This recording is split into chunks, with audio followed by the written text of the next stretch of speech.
Hi. ഒരു സ്ഥലത്ത് ഒരു മത്സ്യത്തൊഴിലാളി ഉണ്ടായിരുന്നു. അദ്ദേഹത്തിൻ്റെ ജീവിതത്തെക്കുറിച്ച് ഒരുപാട് സ്വപ്നങ്ങളും ആഗ്രഹങ്ങളും ഉണ്ടായിരുന്നു. എങ്ങനെയെന്നറിയില്ല, എന്ത് ചെയ്തിട്ടാണെന്നറിയില്ല, ഇതൊക്കെ നടക്കുമെന്ന് അദ്ദേഹം ഉറച്ചു വിശ്വസിച്ചിരുന്നു. അങ്ങനെയിരിക്കെ അദ്ദേഹത്തിന് ഒരു ബിസിനസ്സുകാരനെ പരിചയപ്പെടാൻ അവസരമുണ്ടായി. അദ്ദേഹത്തിൻ്റെ ആഗ്രഹം അയാളോട് പ്രകടിപ്പിച്ചു.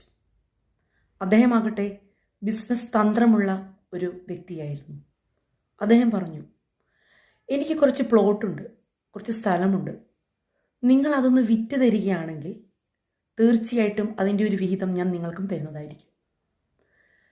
അങ്ങനെ മത്സ്യത്തൊഴിലാളി അതിനായി ശ്രമിച്ചുകൊണ്ടേയിരുന്നു.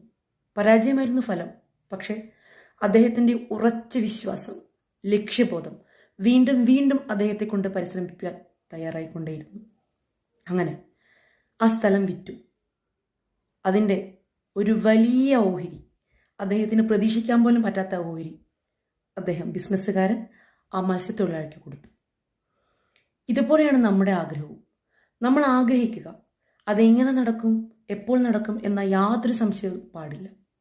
പൂർണ്ണ വിശ്വാസത്തോടു കൂടി, പൂർണ്ണ ലക്ഷ്യബോധത്തോടു കൂടി നാം ശ്രമിച്ചുകൊണ്ടേയിരിക്കുക.